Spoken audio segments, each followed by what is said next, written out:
Ponto de Vista. Apoio Grupo Mendes.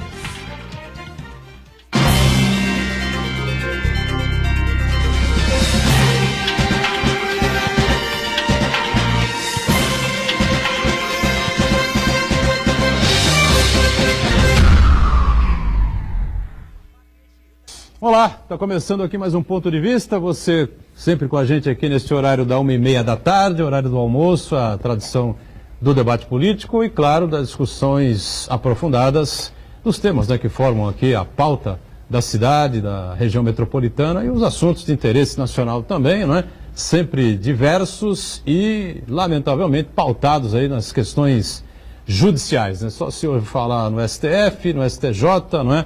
Em recurso para lá, recurso para cá, e volta a se falar da segunda instância ou da quarta instância, enfim, os temas centrais em que o Brasil está aí jogado às traças há tantos anos, a gente não debate, a gente não discute, não houve aí, não há aí aprofundamento dessas questões, né? E um debate mais sério, mais técnico sobre tudo isso que o país precisa. Lembrando sempre de segunda a sexta, tem aqui na Santa Cecília TV a nossa reprise, não é? Reprise do Ponto de Vista às 20 horas, 8 da noite, para você conferir, se não acompanhou o ao vivo. Com a gente nessa edição, começando aqui à minha direita hoje, o Pedro Gouveia, nosso prefeito aqui da cidade de São Vicente e presidente também do CONDESB, né, o Conselho de Desenvolvimento aqui da região metropolitana. Prefeito, prazer recebê-lo, tudo bem? Tudo bem, Boturão, Edson, quero cumprimentar o Marcos, a todos os nossos amigos que nos assistem. Dizer que é um imenso prazer estar aqui, mais uma vez, podendo falar da cidade de São Vicente e de toda a região. Muito bem. Edson Carpentieri, diretor de redação do Jornal da Orla, está com a gente mais esta edição do Ponto de Vista. Tudo bem, Edson? Tudo bem, prazer estar aqui com vocês. Uma boa tarde aos telespectadores, prefeito, Marcos Santana, você, Boturão. Mas sempre uma satisfação. E lá na ponta o Marcos Santana, sempre com a gente, acompanhando aí as redes sociais, as transmissões aqui do Ponto de Vista e a sua participação importante sempre com a gente aqui, tá certo? Tudo bem aí, né, Santana? Tudo bem, boa tarde a todos. Boa tarde especial que nos acompanha ao vivo do Ponto de Vista. Quero convidar você a participar do programa, mandando sua pergunta, crítica, sugestão, pelo Facebook, Ponto de Vista com Edgar Boturão, ou por e-mail, contato@pontodevista.tv.br. O programa também pode ser acompanhado ao vivo pela internet, santaportal.com.br/tv. As edições anteriores ficam disponíveis também na internet, no nosso canal no YouTube e na nossa página no Facebook. E você que nos acompanha na reprise às 20 horas, uma boa noite.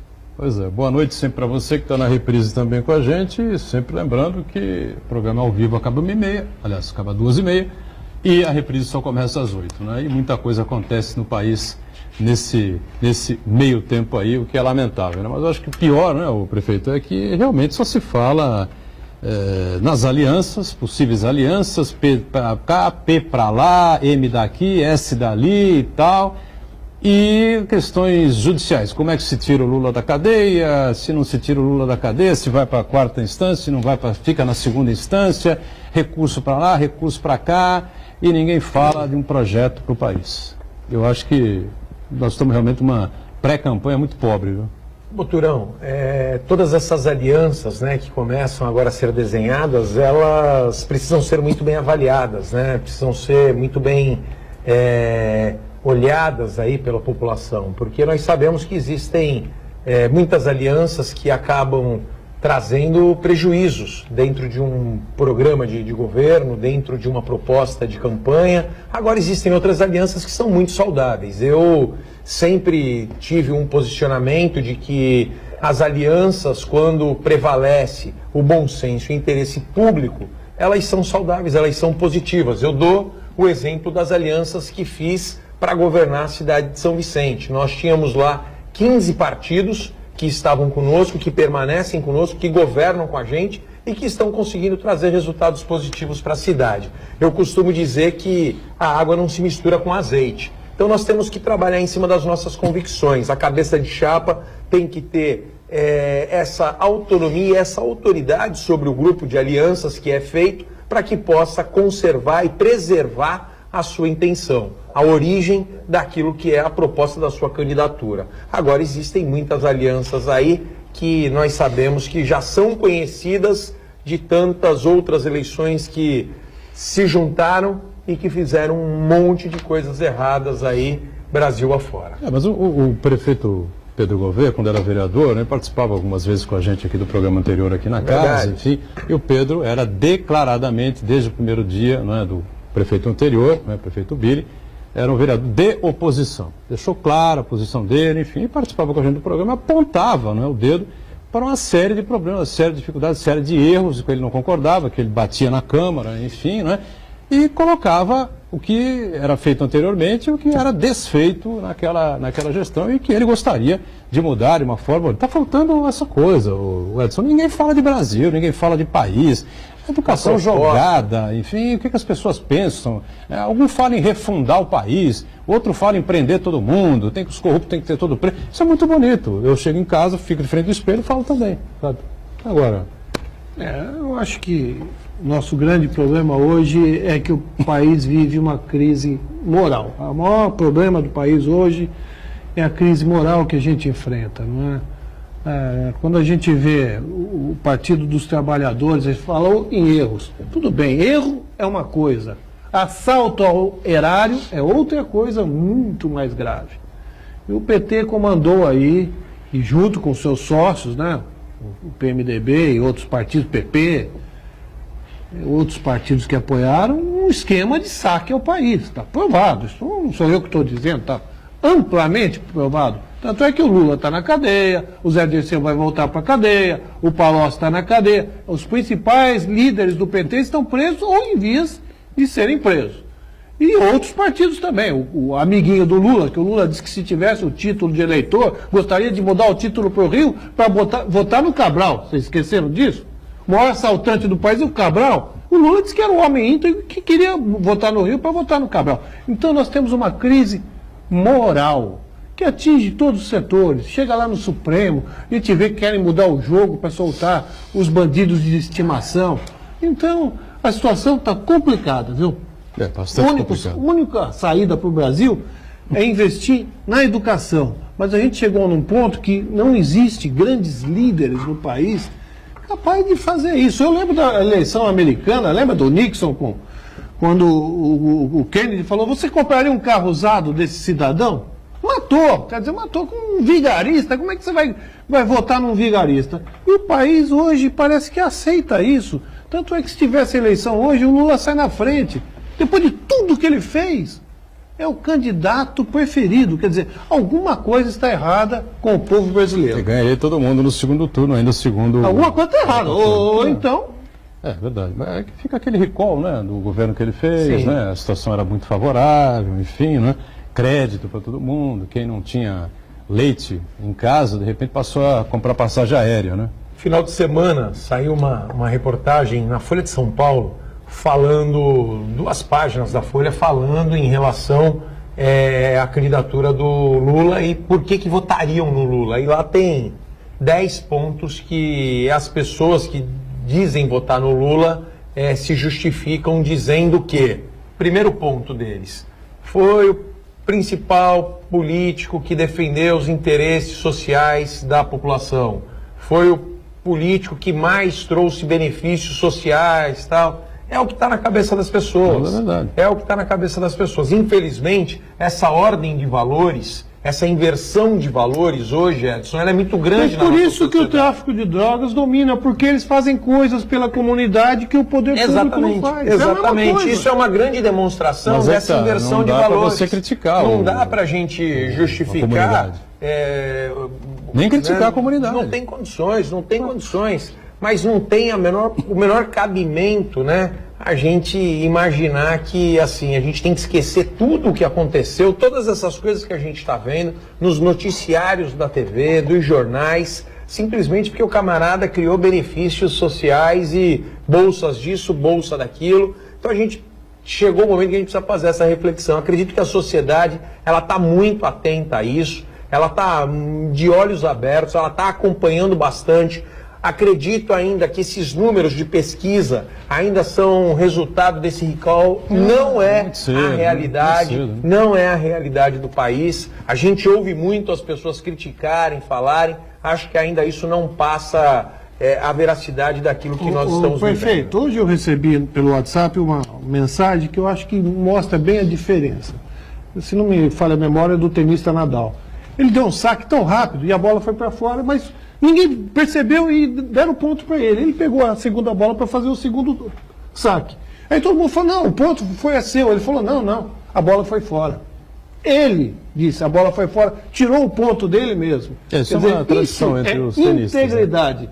E a gente precisa fazer com que isso chegue, esse sentimento de honestidade, chegue ao povo brasileiro, senão não vai ter mudança nunca. Sai um ladrão, entra outro. Diga, Santana. Então, eu acho que a própria liderança do ex-presidente Lula apontando nas pesquisas é o resultado direto aí da desesperança do povo brasileiro com a classe política que busca um salvador da pátria. Então tem aquele recall de que no governo do presidente Lula, os dois governos que foram bem avaliados, a vida das pessoas melhoraram, mas ainda assim as pessoas acreditam que o Lula voltando à presidência, ele vai fazer um governo tão bom ou melhor que aquele. Só que o cenário econômico, o cenário social do Brasil é completamente distinto. Totalmente. E o Lula saindo da disputa, ele abre um espaço muito grande aí para que outros salvadores da pátria tentem se estabelecer na cabeça do eleitor e ganhar a eleição. Então, infelizmente, essa crise moral, como o Edson bem observou, está impregnada no país e abre uma perspectiva muito perigosa de que um salvador da pátria, um aventureiro, um candidato que venda soluções fáceis para problemas complexos, ganha a eleição em outubro, né? Prefeito, primeira... Só para poder ilustrar aqui, nós temos dois pontos aí que precisam ser muito bem observados, né? O primeiro deles, Boturão, é que assim, não dá para a gente também menosprezar, não dá para a gente achar que o Partido dos Trabalhadores, por conta de tudo isso que aconteceu, é um partido que está morto. É um partido organizado, é um partido forte, é um partido que tem uma militância. Tem 20% de preferência. Diferente de muitos outros partidos. Então as pessoas têm que enxergar isso, não pensem que, partido que tem a maior preferência, que estão fora da disputa. E a segunda coisa, essa é a que mais me preocupa e que o Marcos Santana falou aqui, essa coisa dos salvadores da pátria. Hoje a gente tem aí surgindo dentro, né, da nossa sociedade um clamor, um apelo muito grande para que a gente encontre esse salvador da pátria. E o salvador da pátria, a gente já teve essa experiência em outros momentos da nossa política nacional. E isso simplesmente assim afundará o país. A gente vai enfrentar o verdadeiro caos. Hoje o que nós precisamos encontrar é o equilíbrio, o bom senso, encontrar aquelas pessoas que podem nos dar a segurança para o país crescer, para o país voltar a ter a tranquilidade de trazer os investimentos, de melhorar os níveis de emprego, os níveis de investimento e dessa forma a gente conseguir fazer o país crescer novamente. Eu ia dizer o seguinte, né? O primeiro ato oficial do governador Márcio França, depois que tomou posse com a saída de Geraldo Alckmin, foi realmente em São Vicente, na verdade, né? Verdade. Foi liberando lá verbas para obras de infraestrutura que a cidade precisa muito, né, prefeito? Precisa muito, nós nos preparamos para isso, nos preparamos para esse momento. Acabo de vir de uma inauguração e nessa inauguração do Centro Integrado do Empreendedor, eu falei exatamente isso que vou repetir aqui. Nós estamos aí com 15 meses de governo. Nesses 15 meses de governo, nós nos preparamos exatamente para esse momento em que nós saberíamos que teríamos um governador filho da região, que conhece a região, que sabe dos anseios dos prefeitos, não só da região, mas de todo o estado de São Paulo, dos 645 municípios. Tiramos todas as certidões necessárias, negociamos todas as nossas dívidas, conseguimos estar aptos hoje a buscar recursos. Já temos garantido aí muitos recursos para iniciarmos e darmos continuidade a obras que já iniciamos na cidade de São Vicente. E foi muito simbólico essa visita do Márcio França ao México 70, porque o México 70 foi o último local onde o Mário Covas, ainda governador, vivo, ele fez uma visita lá ao México 70. Muito mal, né? Com cadeira muito de rodas. Mal, de cadeira de rodas, e o Márcio acompanhando Renata na Covas época como prefeito, né? a sua filha, Renata Covas, junto. E aí o Márcio, ele achou que seria emblemático fazer, por respeito ao Mário Covas, essa visita ao México 70. E aí ele foi conosco ali no Canal do Meio, que nós estamos fazendo uma grande obra ali no Canal do Meio. Tiramos cerca de 300 palafitas, de 300 moradias que estavam construídas irregularmente. Transferimos para o Tancredo, para o Penedo Primavera. e aí começamos o processo de urbanização do canal. Fizemos a limpeza do canal, fizemos o alargamento do canal, estamos fazendo agora guia, meio-fio e vamos colocar asfalto, fazer uma grande avenida. E aí numa segunda fase, tirar o restante das famílias que estão ocupando áreas irregulares, transferir para conjuntos habitacionais, que nós já temos aí programado isso, para finalizar essa obra importante. Junto com isso, nós temos ali 7, 8 travessias que precisam ser refeitas, já fizemos 2 delas, estamos com a mão hoje fazendo essas outras travessias e levamos ele também para conhecer uma obra importantíssima, que é a duplicação da Avenida Quarentenário.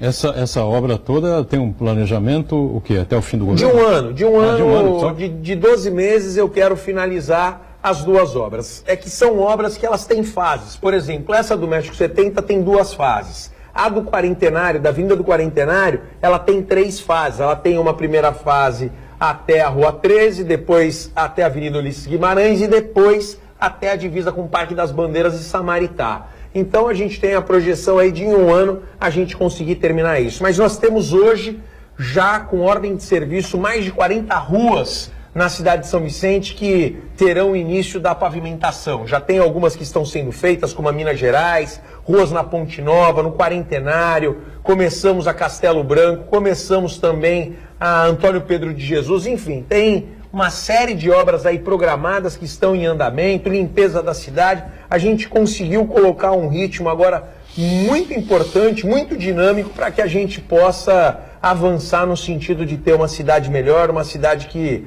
é aquilo que nós nos propusemos à população ao longo desses 15 meses, falando que quando a gente colocasse a casa em ordem, a gente ia dar um ritmo bastante intenso de obras na cidade. Essa verba é estadual? São obras de recurso próprio, é importante a gente falar, nós temos feito uma economia muito grande, nós conseguimos devolver vários imóveis que estavam locados, temos uma economia de cerca de R$500 mil mês de aluguel, ou seja, isso nos dá um fôlego de 6 milhões no ano para a gente poder investir. Então, muitas dessas obras com recurso próprio, muitas dessas obras também com recurso do DAD, 5, 6 milhões para pavimentação do DAD 17, 5, 6 milhões de pavimentação do DAD 18, 5 milhões do Desenvolve São Paulo, 3 milhões do AGEM, 1,5 milhão do Detran. Então tem muito recurso aí programado para poder vir, recursos carimbados para a gente poder fazer essas obras e conseguir pavimentar as vias,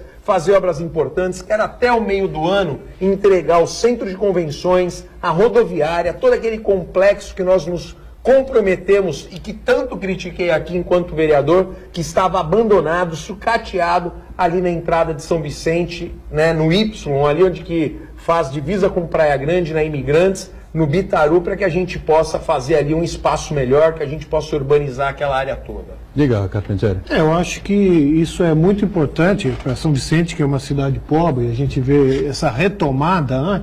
E a retomada da economia, embora lenta, também ajuda. Agora, é fundamental que o prefeito, e ele sabe disso, tenha o apoio do governador, do governo do estado. Nesse momento tem, porque o Márcio França é da terra, foi prefeito de São Vicente, tem um carinho especial pela cidade e tal. Então, nesse contexto aí, a eleição agora para São Vicente, a eleição para o governo do estado é muito mais importante para São Vicente do que a própria eleição presidencial, não, prefeito? Ah, sim. Eu, embora, né, já tenha declarado aqui em outras oportunidades, eu faço parte do MDB, estou filiado ao MDB, fui eleito pelo MDB, mas declaradamente o meu candidato ao governo do estado é o Márcio França, que é do PSB. Todas as pessoas do nosso governo estão empenhadas na reeleição dele, porque nós entendemos que acima de partido tem o interesse da cidade.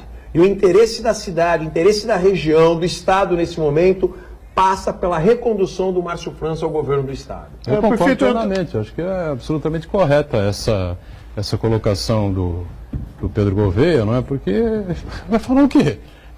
É o interesse da cidade. O Márcio é de São Vicente. O Márcio começou, o berço político do Márcio França, onde é?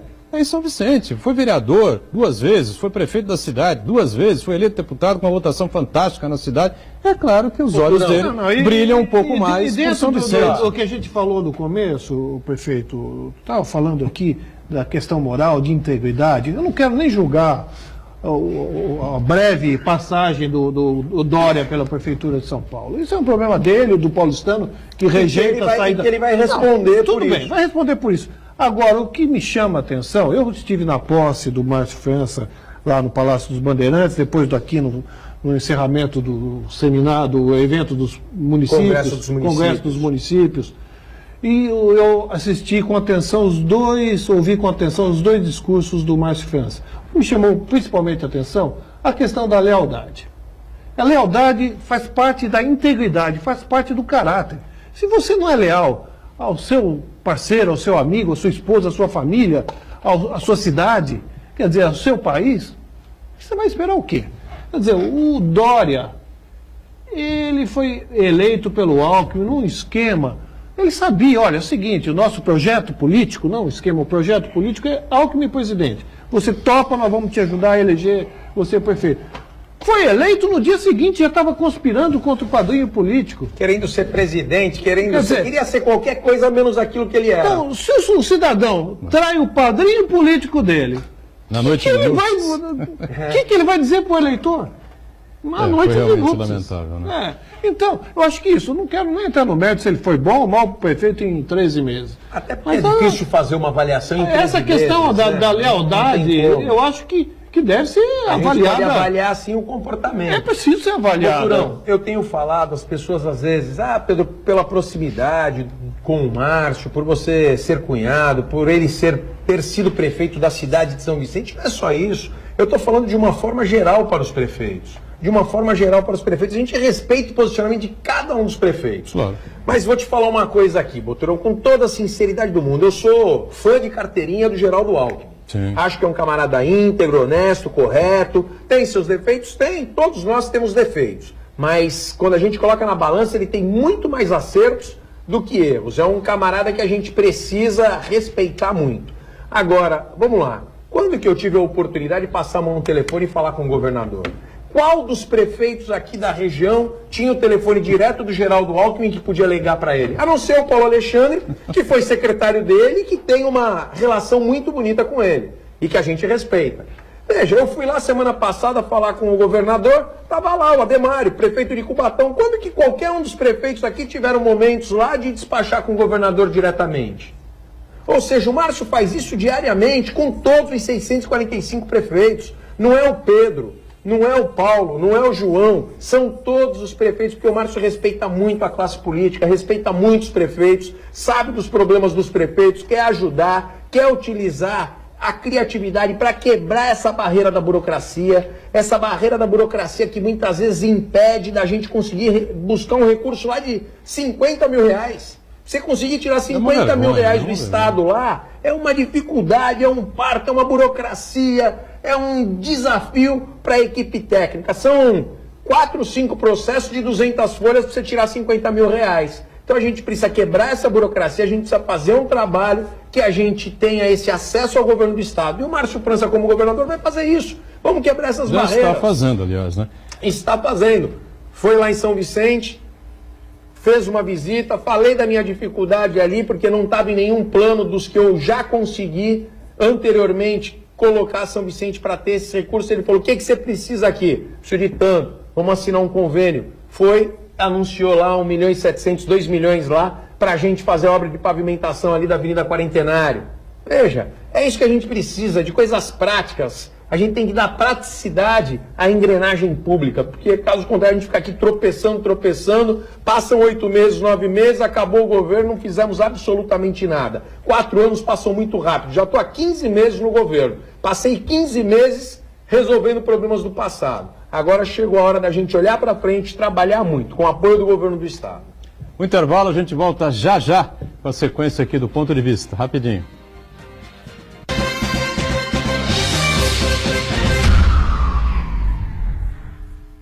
Existe um lugar em Santos onde você encontra os empreendimentos mais fascinantes da região. Um lugar amplo, aconchegante, feito para oferecer o melhor atendimento para você. Um lugar que reúne as melhores opções residenciais e comerciais nos bairros mais nobres de Santos. Um lugar que a gente nem precisava dizer, porque você já sabe. Central de Vendas Grupo Mendes, Rua Guaiaó 55, Aparecida. Venha fechar um bom negócio para abrir as portas do seu novo lugar.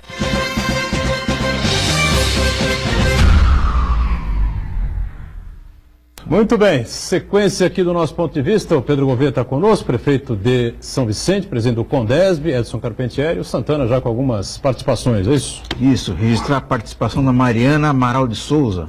Ela disse que a única diferença do Brasil para os Estados Unidos é a impunidade e o foro privilegiado, porque a corrupção existe no mundo inteiro. Ela cita um exemplo: nos Estados Unidos, um indivíduo pega uma arma com 6 balas, ele mata 5 pessoas, só que a 6ª bala ele próprio se mata, porque ele sabe que vai ser punido. Eu acho que isso aí já é um desvio psicológico, né? Que não sei por que a gente acompanha aí, né? Há tantos e tantos anos os casos aí vão se repetindo. Acho que essa coisa também de você poder comprar arma sem grandes dificuldades acaba colaborando para esse tipo de coisa, né? Porque se você pensar em matar um cara desgraçado, me roubou e tal, desse cara, mas se você não tem arma, não tem acesso a arma nenhuma, uma hora você, né, baixa o gasto. Aí a telespectadora está dando um exemplo, o exemplo de que lá as leis funcionam, aqui não funcionam. Se nos Estados Unidos alguém invadir sua casa e você matar esse assaltante, você recebe medalha. Julgado, aqui você vai ser processado e talvez vá preso. Diga, Santana. E o Uriel Vilas Boas, ele sugere aqui que o senhor, como presidente do Condesb, organize uma plenária regional com a participação de prefeitos, representantes das câmaras municipal e estadual, municipais e estadual, sistema universitário, entidades sociais, para discutir a questão dos moradores de rua. Perfeito. Problema grave, né? Que a gente... Problema grave, problema que precisa ser enfrentado pelos municípios. Nós temos, assim, percebido, né, no dia a dia um aumento gigante do número de população de rua. Isso se deve por várias razões.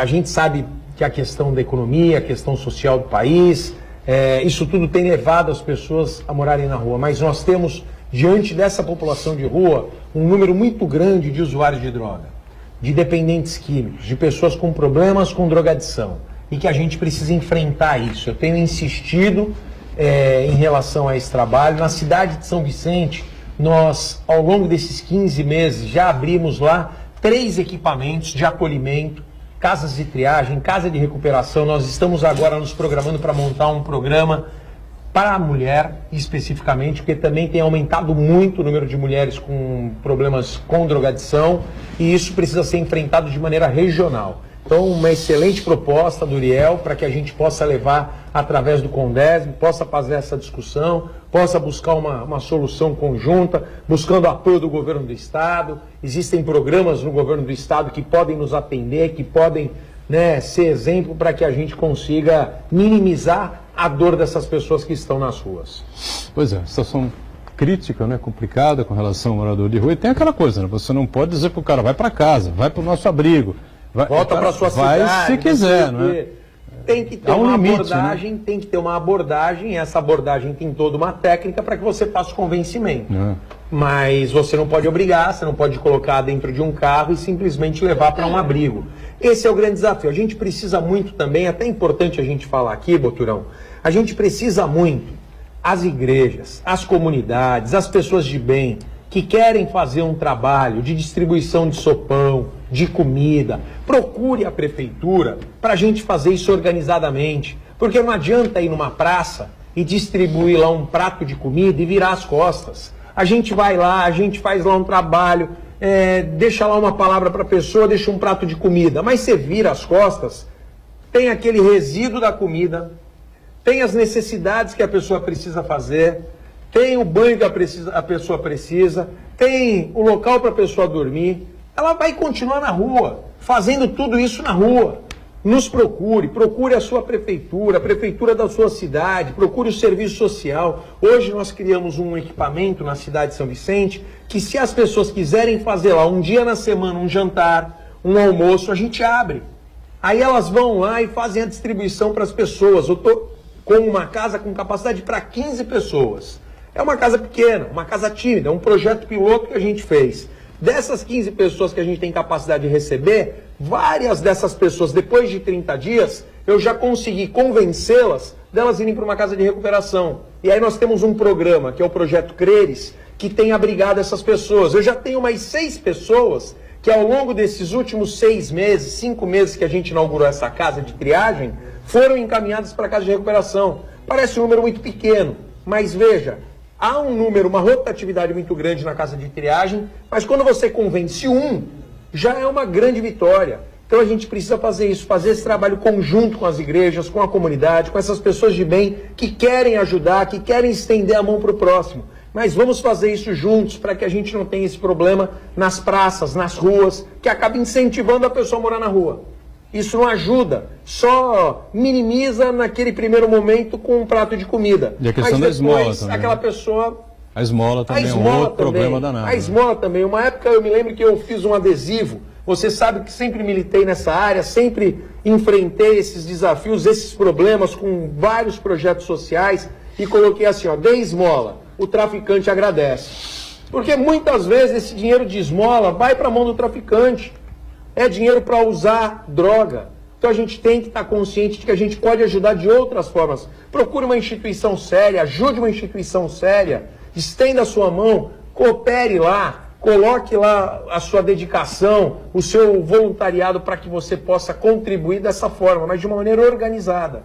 Não dê esmolas, eu sempre defendo isso aqui. Só que as campanhas têm que ser midiáticas, né? Verdade. A campanha tem que ser em televisão. Acho que podia se reunir aqui todos os prefeitos da região metropolitana, você está no Condesb agora presidindo o órgão. Acho que seria importante fazer, quem sabe, bombar aí nas emissoras todas, TV, rádio, jornais também, enfim, não é?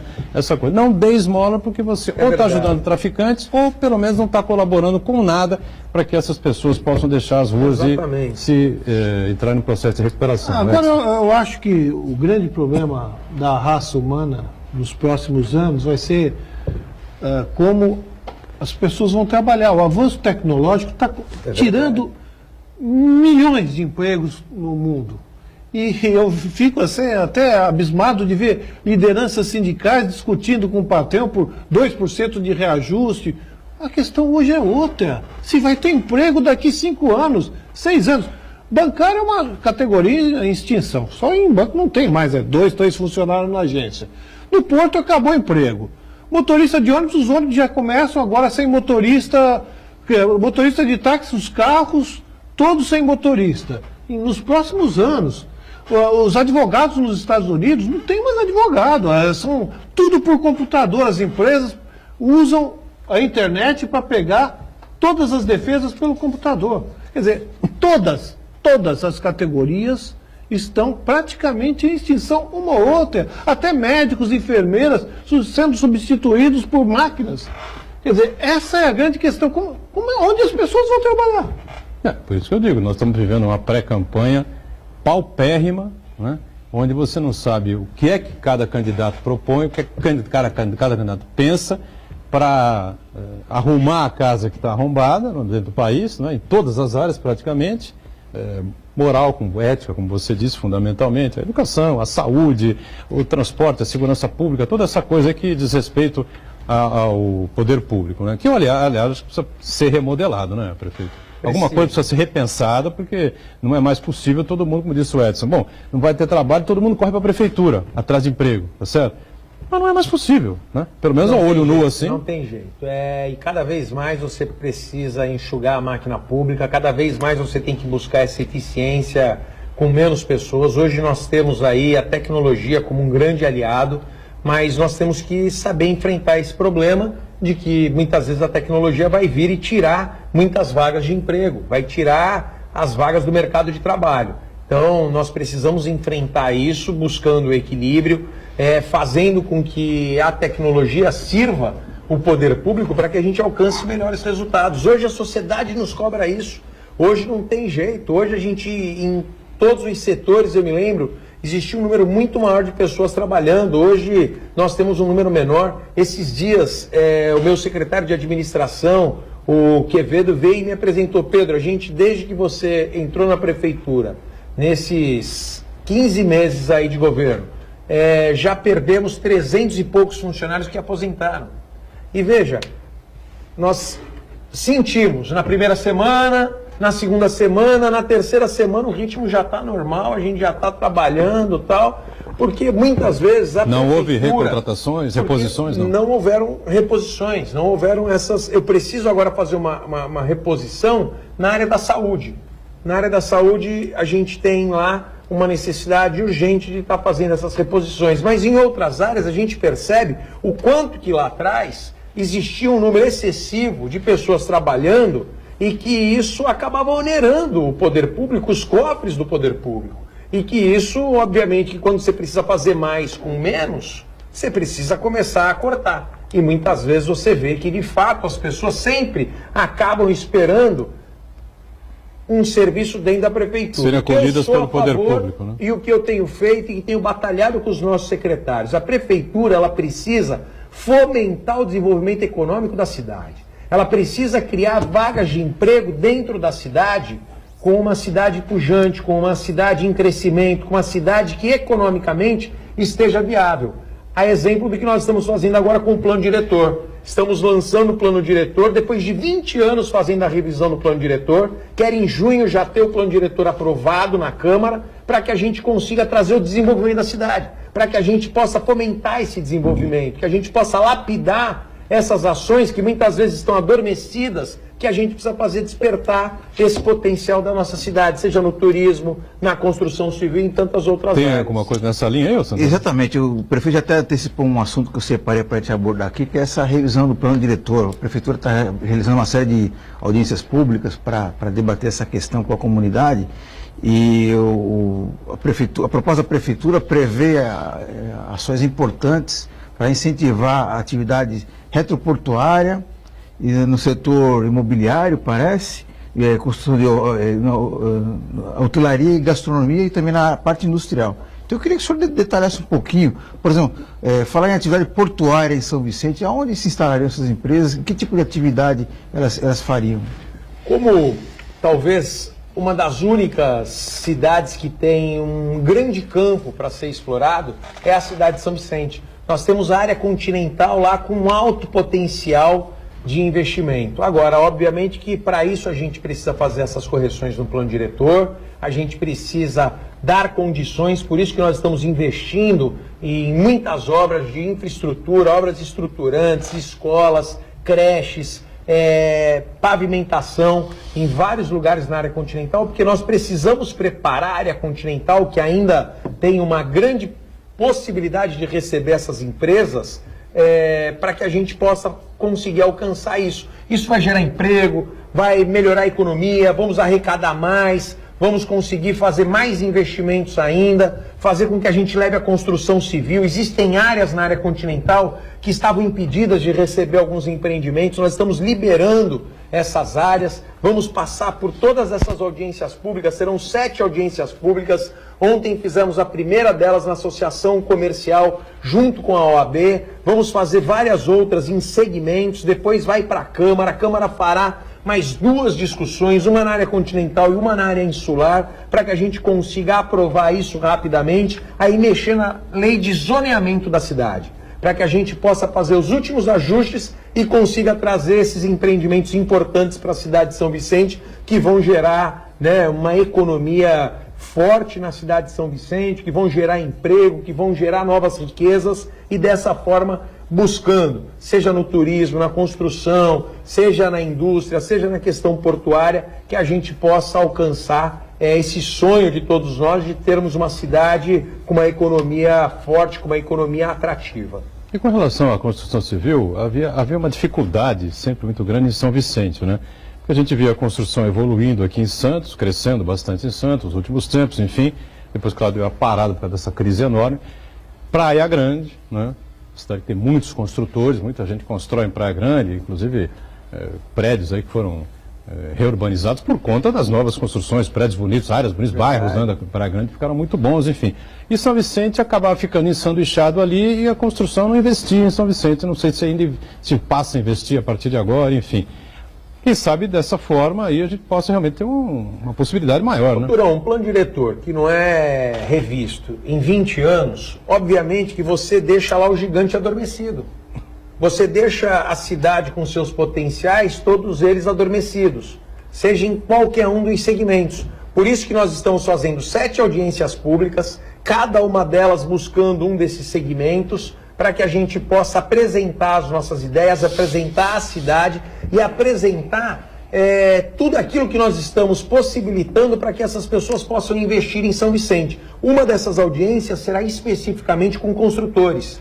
A gente vai chamar todos os construtores, apresentar o nosso plano diretor, apresentar as nossas ideias e falar, olha, a partir de agora a regra do jogo é essa. Pode vir investir na cidade de São Vicente com tranquilidade, que você vai ter o seu empreendimento feito aqui na cidade e você vai conseguir alcançar aquilo que é o mais importante para o empresário. O empresário não vai vir fazer benemerência na cidade. Ele precisa vir com uma possibilidade de ganho, de retorno, de lucro. Então a gente tem que dar essa possibilidade para eles e para isso temos que tornar essas áreas atrativas, essas áreas de potencial adormecido, que isso seja despertado e oferecido para a iniciativa privada. Vamos fazer mais um intervalo, já já a gente volta na sequência aqui do Ponto de Vista. Em instantes.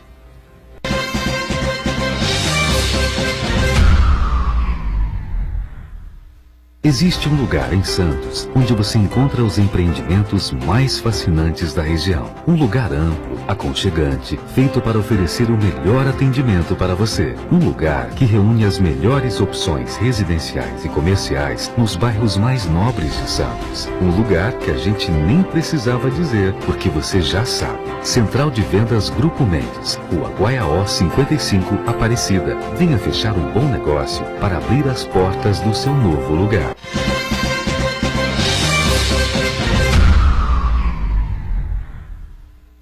Muito bem, sequência aqui do Ponto de Vista. Edson Carpentieri, por favor, à vontade aqui com o prefeito, enfim, com a situação política, o quadro que estamos vivendo. Eu queria falar um pouquinho sobre a eleição presidencial. Até agora eu acho que eu não vi nenhum candidato falar uma coisa que eu acho que é fundamental para o país. Nós precisamos de uma nova Constituição. Essa Constituição que está aí, que foi de 1988, foi feita após o fim do regime militar, cheia de sonhos. Hoje virou historinha para criancinha ver. Não existe. Tudo que está lá não é cumprido. Só é cumprido para os poderosos. Pela Constituição, todos são iguais perante a lei. Todos são iguais perante a lei. Todos têm direito à educação, saúde. Todos são iguais perante a lei. Aí o juiz tem 2 meses de férias por ano. Tem auxílio moradia, auxílio educação, auxílio... Que trabalhador brasileiro tem 2 meses de férias por ano? Mas está na Constituição isso aí, que ele tem que ter 2 meses de férias? Não, está na Constituição que todos são iguais perante a lei. Por isso que eu estou dizendo que é historinha. Não, só vale para os poderosos a Constituição. Então, quando diz da segunda instância, o trânsito em julgado. O trânsito em julgado, eles só querem que valha para quem tem advogado que cobra caro, para quem é rico, que pode pagar bom advogado. Pobre está preso sem ser julgado. Então, todos têm direito a uma vida digna. Está cheio de infeliz dormindo na rua. Todos têm direito à educação. Cheio de crianças sem escola. Todos têm direito à saúde. Cheio de gente morrendo porque não consegue uma vaga no posto de saúde. Quer dizer, essa Constituição foi feita, me engana que eu gosto. Chega, está na hora de mudar, fazer uma nova Constituição que realmente atenda aos interesses da maioria da sociedade, não apenas os interesses dos poderosos. E não vejo ninguém falando nisso. E para complementar esse teu pensamento, Edson, muita gente acha assim, os privilegiados são apenas os ministros do Supremo, os deputados, os senadores, mas não. No Brasil existem 58 mil funcionários públicos com prerrogativa de função, quer dizer, o tal do foro privilegiado. Só isso daí, os benefícios de verbas de representação, auxílio moradia, vários outros penduricários que eles se delegam para si mesmo, acabam criando uma nova categoria de super cidadão em detrimento do resto da sociedade. Por exemplo, como é que pode um funcionário público de uma Câmara Municipal ou de uma Prefeitura, seja ele aposentado ou não, né, receber um valor acima do prefeito da cidade? Você deve ter casos Pode. assim. Não pode, não tem. São Vicente não São tem Vicente mais. não tem mais. São Vicente não tem mais. Nós, ao assumirmos a prefeitura, nós fizemos um decreto e dentro desse decreto fizemos cumprir rigorosamente o que fala a lei. Agora, sabe quanto ganha uma senhora que serve cafezinho na Câmara de Santos? O vereador me contou, eu passei a duvidar, falei, não é possível. Falou, é verdade. 12 mil reais. Quem paga isso aí? Você, o contribuinte de Santos, paga o IPTU e não tem dinheiro para obra nenhuma. Não tem dinheiro para nada. 12 mil reais. É o vereador que disse para mim. Não fui checar lá. Então estou acreditando, porque ele é vereador, está lá, está na mesa diretora da Câmara, então tem a obrigação de saber quanto paga. Não, mas pelo, Não, é só um exemplo do vários descalabro no site que oficial da acontece. Câmara você pode ter essa... mas são vários exemplos. Pelo aí, portal né? de transparência, Portal da transparência, você obtém. alcança Agora, aí todas essas informações. em São Vicente você quando assumiu, conseguiu legalmente resolver esse problema? Porque normalmente essas pessoas vão aos tribunais... É o direito também. Não estou dizendo que eles estão errados em fazer isso, em buscar o direito deles. O que não dá é, pelo direito deles, eu tomar uma ação de improbidade, eu tomar uma ação depois tendo que responder ao Tribunal de Contas. E dou um exemplo aqui, pessoal. Quando fui presidente da Câmara, tive esse problema. Nós tínhamos lá funcionários que recebiam acima do teto e que eles tinham garantido pela lei o direito de não ter o seu salário reduzido, de não ter uma aplicação de um redutor. Aí você tem que respeitar. Se essa é a decisão da Justiça, você respeita. Mas, ô, prefeito, você, enquanto gestor, tem que A fazer. nossa Constituição tem mais de 100 direitos e só 4 deveres. Agora, o que nós precisamos entender, Boturão, Edson, Marcos, você que nos assiste aqui, a principal discussão que nós temos que buscar hoje, dentro desse período que nós enfrentaremos aí, que é o período eleitoral, junto às propostas dos candidatos a presidente, é que não é só a Constituição, não. A gente precisa fazer urgentemente uma reforma, mas uma reforma ampla. A gente tem que parar com esse papo furado de que essa reforma, não, vamos fazer a reforma da Previdência, vamos fazer a reforma, a gente tem que reformar esse país todo. A gente tem que reformar muita coisa, a gente está muito atrasado. A gente hoje não tem capacidade de competitividade junto a outros países. Uma máquina inchada, um país desgastado, um país que nós falávamos aqui no intervalo, muitas vezes para esse dinheiro chegar até a cidade, esse dinheiro vai se perdendo, vai se perdendo, vai se perdendo. É como se fosse um tanque de gasolina com um buraco que até você chegar no destino, você perde mais gasolina do que você consome. Então a gente precisa fechar as torneiras do desperdício. E para isso a gente precisa fazer uma reforma ampla. Isso passa por várias áreas. Lembra do discurso do Paulo Renato Souza, foi ministro da Educação do Fernando Henrique, né? Mas ele dizia, sempre repetia isso, né? Que a burocracia no Brasil emperrava tanto o sistema que a cada R$10 investidos na educação, um chegava na ponta. Ou seja, 90% do investimento feito pelo governo federal na área da educação no país se perdia no meio do caminho. Ele só não explicava onde. Desburocratização com o Hélio Beltrão, lembra-se? Não desburocratizou coisa nenhuma, ficou ali só para... Né? Acho que criou mais burocracia ainda. Essa condição hoje, que a gente tem no nosso sistema, os municípios, eles acabam ficando com essa menor fatia. Mas é quem de verdade tem a maior sobrecarga das cobranças e do trabalho a ser feito pela população. As pessoas vivem na cidade. As pessoas vivem aqui. É a mesma coisa se eu tivesse aqui R$100. Você me pede emprestado R$100. Eu te empresto R$100. E amanhã eu preciso comprar pão e não tenho dinheiro para comprar o pão, porque eu emprestei o 100 para você. Eu tenho que pedir para você e daí você falou, Pedro, eu não posso te dar o 100, eu vou te dar 2. Daí você vai lá no teu irmão e fala assim, eu te dou mais 2. Então... você fica com 4 do 100 que você tem. Ou seja, é uma injustiça com os municípios muito grande. Então a gente tem que inverter essa pirâmide. Eu sempre falo isso. É o municipalismo. As coisas acontecem aqui. As crianças nascem lá, na nossa maternidade. E aí eu vou cobrar o governo do estado, o governo federal, vou cobrar para que a gente possa mostrar que nós estamos fazendo mais partos do que eles repassam de recursos para a gente. Eles falam, não, você não está fazendo isso, você não tem condições de fazer isso, você só está fazendo isso. Como que eu só estou fazendo isso? Nasceram 230 crianças esse mês em São Vicente. Não, você só pode receber por 100. Bom, prefeito, A questão do saneamento básico, da água, né, uma discussão muito importante, alguns eventos realizados aí na cidade, você como presidente do Condese participou, a gente sabe disso, né? São Vicente tem contrato com a Sabesp? Não temos. Pretende ter, A única cidade que tem é Santos, as outras 8 cidades não têm. Acredito, e aí falo aqui agora por São Vicente, tem intenção de fazer contrato, mas tem intenção também de sentar, discutir e melhorar essa proposta. A gente tem que fazer, e aí acredito que todos os prefeitos topam assinar contrato, desde que a conta seja feita da mesma forma como foi feito em outros contratos.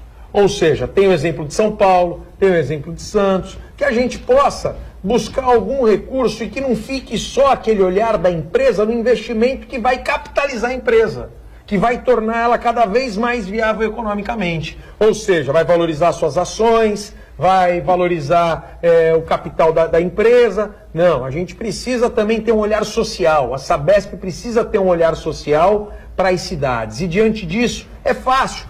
Vamos ampliar o tempo de prazo proposto do contrato. Se 20 anos a gente não vai ter condições de auferir um lucro, de poder fazer uma divisão desses recursos que serão o lucro da empresa junto às cidades, façamos com que esses contratos sejam de 30 anos, 40 anos, assim por diante, para que a gente possa ter um retorno e a gente possa investir em áreas que sejam correlatas, porém que não sejam especificamente aqueles investimentos pontuais que a Sabesp oferece para os municípios. Na prática, para a gente entender direitinho qual é o principal problema, porque as reclamações são inúmeras por conta das obras, especialmente das terceirizadas, né, pela Sabesp, empreiteiras que assumem essas obras, deixam as cidades todas esburacadas. Essa é uma das reclamações, Boturão, essa é uma das reclamações. Eu fico assim indignado em ver como que essas empresas, elas muitas vezes deixam de fazer o serviço como tem que fazer. Eu, cada vez que estou na rua, que vejo, na hora, eu ligo para o responsável e peço para que ele acione a empresa, para que a empresa faça o serviço corretamente. Depois de 1, 2 dias eu passo lá. Se não me manda uma foto mostrando que o serviço foi feito, porque, horas, eles têm lá uma autorização para trabalhar na cidade, exploram a cidade, e aí faz lá um buraco, deixa o buraco no meio da rua, não faz da forma como tem que ser feito o serviço. Então isso me causa muita indignação. Mas tenha certeza que não é esse o problema que nós não queremos assinar o contrato. O problema que nós não queremos assinar o contrato é que essa conta tem que fechar um pouquinho a favor dos municípios. Não dá para fechar só a favor da Sabesp. Mas não pode pegar o mesmo modelo, como você falou, prefeito, de São Paulo, de Santos, e aplicar para São Vicente, para os outros municípios? É o que nós queremos. E eles alegam que a Sabesp alega o quê? Eles alegam que as outras cidades são deficitárias, que elas não dão lucro, que elas causam prejuízo. Mas é óbvio também, né? Se eu pego, invisto só de um lado e deixo de investir nos outros, é culpa de quem? É culpa de quem deixou de investir, não é culpa de quem não recebeu o investimento. Então a gente precisa fazer essa conta. Quanto falta de saneamento em São Vicente, quanto que precisa de investimento em São Vicente e tal? X. Vamos pegar esse X, vamos ver o que eles vão arrecadar nesses próximos 30 anos com as ligações de esgoto, de água, quanto que eles vão oferir de lucro nesses próximos anos. Aí a gente busca uma divisão disso, tira os investimentos, vê o que vai lucrar e vê onde a gente pode investir. Temos lá 27 canais em São Vicente que a gente pode oferecer para poder fazer o serviço de drenagem da cidade, de urbanização dos canais. Cada uma das cidades tem suas demandas. Cada uma das cidades tem lá os seus problemas. Nós não queremos dinheiro em caixa necessariamente. Eu dei um exemplo ontem, ao participar do Baixada de Região em Pauta, que, veja, São Vicente, no início do meu governo, eu não conseguia buscar um recurso do governo do estado porque eu estava no Cadim. Eu era inadimplente, porque eu devia para a Sabesp. Fui falar com a Sabesp, se não tivesse interferências e mais interferências, e pedidos e mais pedidos, eu ia estar até agora negociando com a Sabesp. Aí a gente conseguiu lá fazer um parcelamento em 200 vezes, tal, em 360 vezes, tal, não sei o quê. Mas veja, tudo isso com esforço hércules para que a gente conseguisse sair do Cadim, porque eu sabia que no Cadim eu não ia alcançar esses 20 e poucos milhões que eu falei agora que eu vou usar para pavimentar as ruas da cidade, que eu não conseguiria recuperar convênios importantes de habitação, da Bacia do Cachapuã, que nós já começamos a obra também, fazendo ali o canal da Lorival, da Penedo, dos 3 canais lá que englobam a Bacia do Cachapuã, a gente não conseguiria fazer essas obras. Então, assim, isso foi um esforço da nossa parte, mas que a gente vê lá que a Sabesp, muitas vezes, ela é insensível a esse apelo dos prefeitos. A Sabesp ganha muito, pelo que você diz, pelo aquilo que oferece, os municípios acabam ficando com uma o na empresa mão. Importantíssima, uma empresa Sim. saudável, uma empresa de gente competente. Eu ainda dei o exemplo que os melhores profissionais das estatais, eu acredito que estão dentro da Sabesp. Como tem gente qualificada, como tem gente boa, como tem gente comprometida. Sem dúvida. Mas a gente precisa de um pouquinho mais de sensibilidade. A gente precisa de um pouquinho mais de sensibilidade porque a Sabesp precisa também dos municípios. Diga, Santana. Investimento em saneamento básico é fundamental até para melhorar os índices de saúde, né, qualidade de vida da população. Né? E eu quero registrar aqui a participação do Alessandro, que é zelador, porteiro ali no La Grande Maison, aquele prédio que fica em frente ao Praia Mar Shopping. Ele sempre acompanha a gente na reprise. Um abraço, Alessandro. E a pergunta Alessandro. da Marli Medeiros, que ela costuma correr na calça da Praia de Itararé, e ela está assustada com o número de buracos ali no passeio, prefeito. Nós estamos fazendo agora, né, com o DAD 2018, toda a recuperação ali do Itararé, né, fazendo um novo urbanismo, fazendo um projeto super bacana para a gente poder, né, melhorar esse aspecto ali do calçadão. E mais do que isso, nós estamos fazendo um investimento agora em iluminação pública, não só também na praia do Itararé, no Gonzaguinha, mas em alguns bairros que nós pretendemos ao longo dos próximos anos chegar em todos os bairros. Uma iluminação moderna, LED, que vai trazer mais segurança às pessoas que têm o hábito de fazer lá, né, a sua ginástica, o seu exercício no dia a dia. Então pode ter certeza absoluta que a gente está de olho nisso. Vamos assinar o DAD já nos próximos dias do 2018 e 2018 está na pauta a questão da urbanização de Itararé. Diga, Edson Carpentieri. Eu acho que isso é muito importante, prefeito. Agora, mais do que isso, do ponto de vista turístico, o que São Vicente pretende oferecer a quem vem visitar a cidade? Veja, nós Sendo a primeira cidade do Brasil, né? Nós estamos trabalhando com a questão do turismo de uma maneira muito forte. Temos uma grande novidade aí para os próximos dias. 3 funcionárias nossas, na verdade uma estagiária e 2 funcionárias nossas. Elas desenvolveram um aplicativo que vai ser modelo para o Brasil na questão do turismo.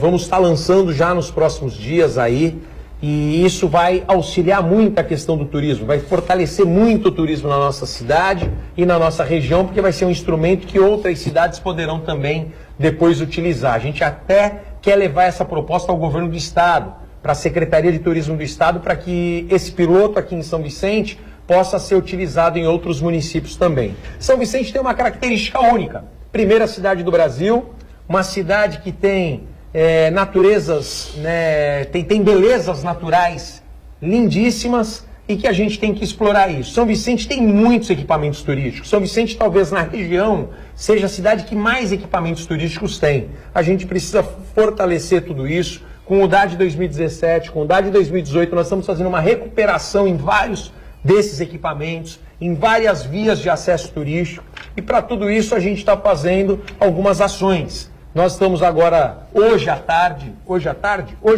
nós estamos lançando o Festival Gastronômico de São Vicente, mais uma das edições, já fizemos algumas, repetindo o que foi feito ano passado, com muito sucesso, onde a gente tem lá uma gastronomia rica na cidade, oferecendo para as pessoas, trazendo os turistas cada vez mais para a cidade de São Vicente. Vamos inaugurar um equipamento super bacana na Praça 22 de Janeiro, que é a Casa da Encenação, um equipamento que a gente quer fazer com que a encenação tenha vida o ano inteiro, porque a encenação é um produto que nós temos e que a gente precisa levar isso para o mundo todo. Então a encenação, todos os dias a gente vai estar contando um pouquinho da encenação nesse espaço.